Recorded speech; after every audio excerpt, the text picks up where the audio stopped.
નર્મદા જિલ્લાની સહકારી દૂધ ઉત્પાદક સંસ્થા દૂધધારા ડેરીની વ્યવસ્થાપન સમિતિની ચૂંટણીનું આયોજન છે। આ ચૂંટણીમાં ભાજપના જ બે દિગ્ગજ નેતાઓ ધારાસભ્ય અરુણસિંહ અને નર્મદા જિલ્લા ભાજપના પૂર્વ પ્રમુખ ઘનશ્યામ પટેલની પેનલ ટકરાશે।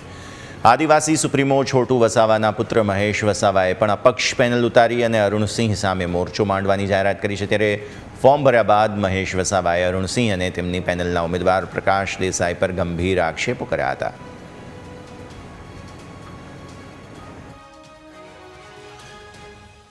પહેલી વાત તો મારા 15 ઉમેદવાર ભારતીય જનતા પાર્ટીના છે અને અમે લડવાનો નિર્ધાર કરેલો છે।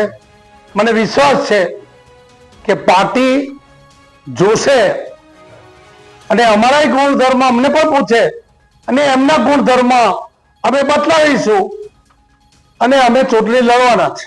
પડકારો તો આ જે આવ્યા છે એની કરતા પણ બધા અઘરા અને મોટા પડકારો હતા, તે પણ અમે જીતીને આવ્યા છીએ। એટલે અમને આ પડકાર જેવું કઈ લાગતું નથી। પડકાર ઝીલવો એ અમારો સ્વભાવ પણ છે મિત્રો। એ તો અમુક વસ્તુ અમે આમનો વિરોધ કરેલો, પ્રકાશભાઈ દેસાઈનો, બરાબર છે।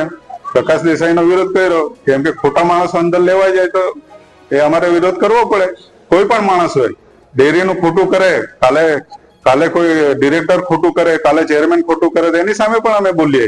કેમ કે અમારો તો આખરે એ છે કે પ્રજાનો અને દૂધ ઉત્પાદકોનો સારો વિકાસ થાય।